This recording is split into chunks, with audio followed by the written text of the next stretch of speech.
Porfirio Díaz, héroe o villano. Pobre México, tan lejos de Dios y tan cerca de los Estados Unidos. Frase célebre del presidente Porfirio Díaz. No cabe duda que durante años el nombre de Díaz ha sonado en demasiadas ocasiones en todo México. Esto desde los primeros años de nuestra educación en las clases de historia, donde se nos mencionaba que este personaje fue el dictador más atroz que se ha presentado en el país. Pero como siempre, existen dos caras de la moneda y los vencedores de hecho también reescriben la historia. Es por eso que también debemos conocer sobre los diferentes avances que generó en el país y cómo en su gobierno fue la primera vez que México, después de 100 años de independencia, por fin lograba tener un superávit e industrialización sin precedentes que logró un crecimiento de alrededor del 2 o 3%. Y es por eso que el día de hoy nos adentraremos en la vida de este personaje para conocer algunos rasgos ocultos de su mandato, cosas que jamás se cuentan en los libros de historia, para al fin poder entender si Porfirio Díaz fue un héroe o un villano.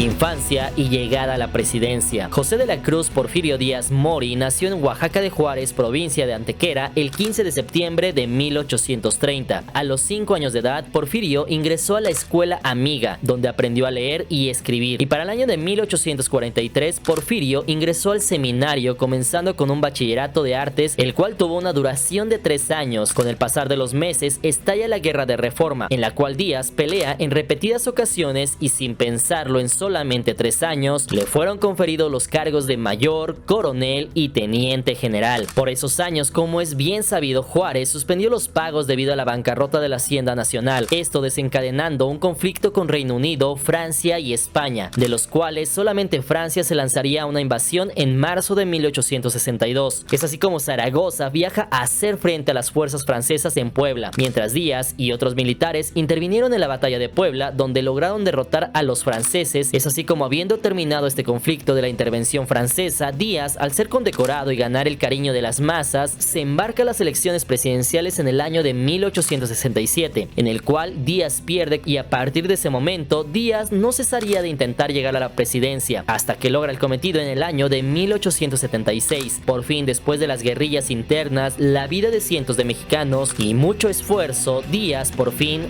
llega a la grande. La Pax Porfiriana. Este periodo consistió en el mantenimiento del orden interno de México, aunado a la aplicación de medidas para modernizar el país. Ambos aspectos quedaron plasmados en el lema orden y progreso. Lo primero que se comenzó a trabajar fue la pacificación política. Esta se logró mediante la incorporación a su gobierno de adversarios políticos y la negociación con la Iglesia, con la cual se flexibilizó la aplicación de las leyes de reforma. En el caso de la pacificación territorial, la consiguió a través del envío del ejército a las regiones controladas por grupos armados dirigidos por caciques y a las zonas a las que bandas de asaltantes sembraban el temor y la inseguridad, ya que debes saber que en esos años se encontraba un registro de más de 11,000 asaltos a mano armada. La pacificación del país incluyó la persecución de opositores, donde las insurrecciones sucedían de manera rutinaria, e inclusive se menciona que por ese entonces no existía la libertad de expresión. El motivo por el cual Díaz quería que el país estuviera en paz era debido a que quería reforzar el ámbito económico con el país del norte. Debemos entender y comprender que México no era para nada comparado con el México actual, ya que por ese entonces el país se encontraba completamente rezagado en todos los servicios. No había servicio de luz eléctrica en casi ningún punto de la República Mexicana. La pobreza era algo cotidiano y las comunidades indígenas estaban en completo olvido y condiciones de pobreza extrema. Esto aunado a un país endeudado, sin dinero, en ruinas por las guerras de independencia de 1820, las guerras contra España por la reconquista de México hasta 1830, la guerra contra Texas en 1835, la guerra contra Francia en 1838, las rebeliones de Guadalajara, Zacatecas, Tabasco y Yucatán, la guerra contra Estados Unidos en el año de 1846, la guerra contra la intervención francesa en 1857 y 1862 contra Francia, Bélgica, el Imperio Austriaco, el Eyalato de Egipto, los revolucionarios polacos y los exiliados confederados para mantener el segundo imperio mexicano en el poder de Francia. Es así como todas y muchísimas guerras más. Lo único que propiciaron es que México en sus primeros años de independencia fuera atacado por más de 50 años por todos lados, dejando un país desolado y empobrecido que para salir de esa carencia solo sería posible gracias a las inversiones de compañías extranjeras, que como todo negocio fueron unas de las grandes beneficiarias de las políticas de Díaz.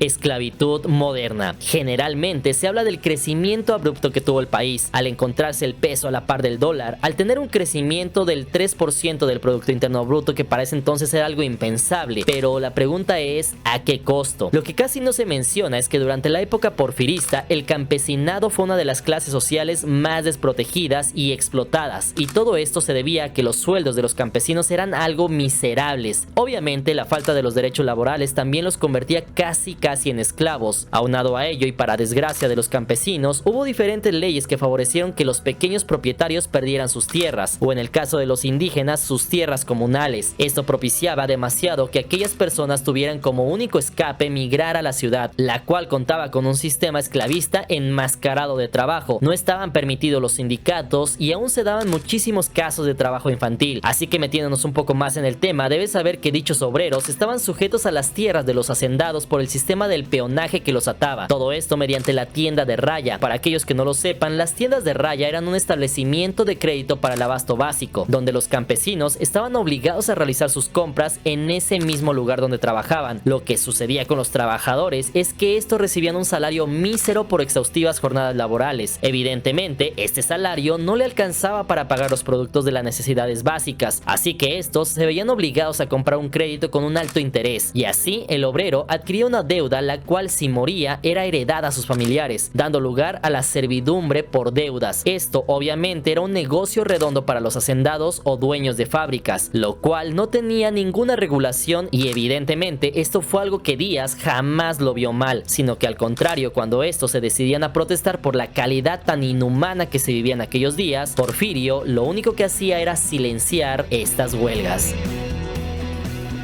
Desigualdad imperante. En términos macroeconómicos, México presentaba una situación sin precedentes. Sin embargo, la situación social y económica del pueblo, de los obreros y los campesinos era deplorable, y es en ese momento que se puede notar que el crecimiento económico no es sinónimo de desarrollo social. Incluso por esa época se calcula que la mayor parte de la población vivía en condiciones miserables, en barrios sin ningún tipo de servicios públicos que son básicos hoy en día, lo que provocó diferentes rebeliones y huelgas que fueron disueltas mediante la fuerza. Y fue así como durante el periodo del porfiriato la clase alta estaba representada por un grupo reducido de individuos. Esta clase estaba encabezada por financieros, grandes comerciantes y sobre todo hacendados. Como dato curioso, debes saber que en términos numéricos, para el año de 1895 se contaba con un total de 12.6 millones de habitantes en el territorio nacional, de los cuales solamente el 2% representaba a la clase poderosa con respecto al nivel económico y político, que en contraste, la población trabajadora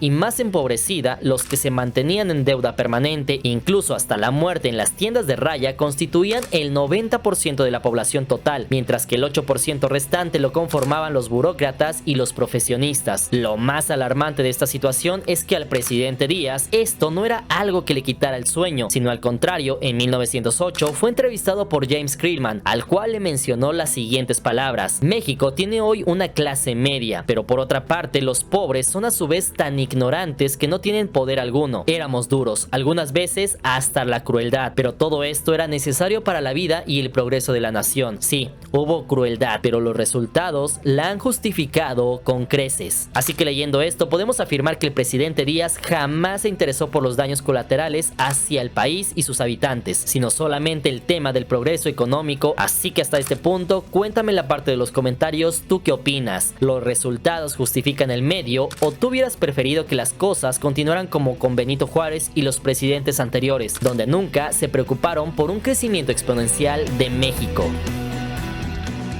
México desarrollado. Hasta este punto del video hemos tocado diversos temas que nos dejan ver que Porfirio Díaz no fue la mejor persona, y es por ello que se le atribuye el título del peor presidente de México. Pero ahora veamos la otra cara de la moneda. No cabe duda que México tuvo un avance extremo en esa época y se logró salir del bache, el cual se había producido a raíz de la independencia de México en 1810. Como bien sabemos, Díaz heredó una deuda externa enorme, la cual había sido acumulada por sus predecesores, como el caso de Juárez. Es así como todo esto obligó a Díaz a imponer nuevos impuestos que no obstaculizaran el comercio, en especial las importaciones. Esta decisión con los años rindió fruto. Es así como el gasto gubernamental no superó los ingresos e incluso a partir de 1894 se registraría un superávit en la economía nacional. Y si nos remontamos al año de 1884, las inversiones extranjeras en México ascendían apenas a 110 millones de pesos, pero para el año de 1911 estas se elevaron a 3.400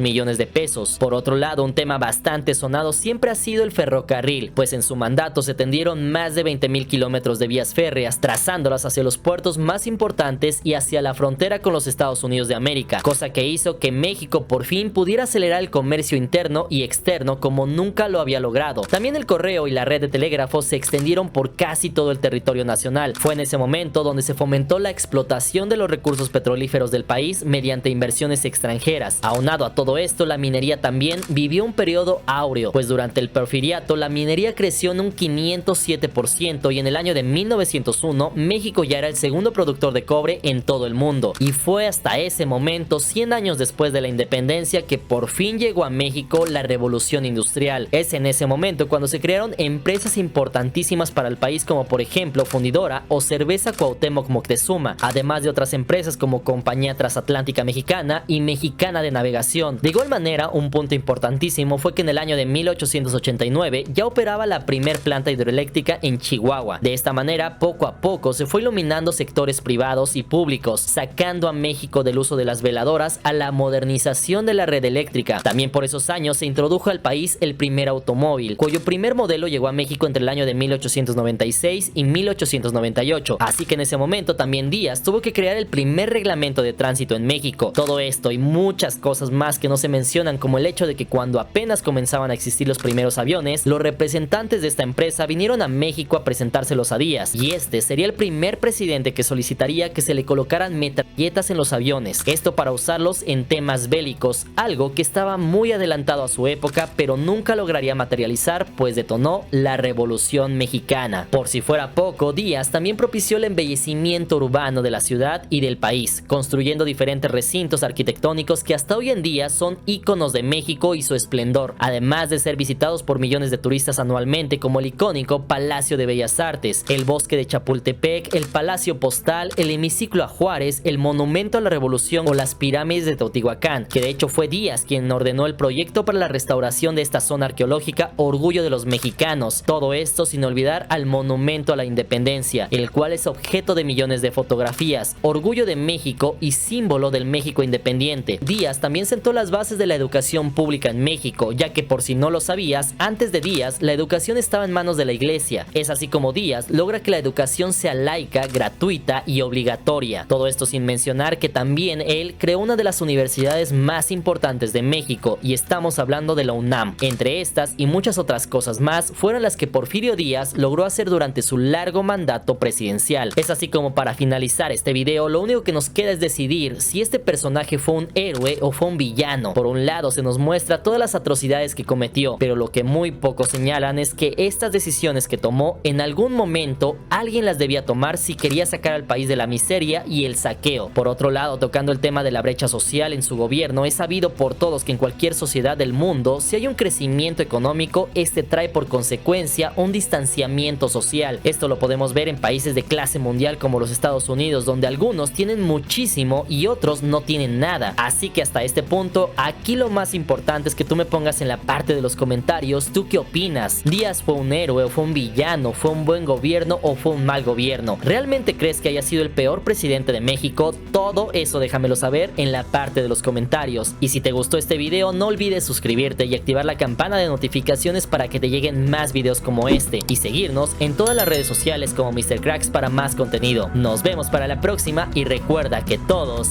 somos hermanos.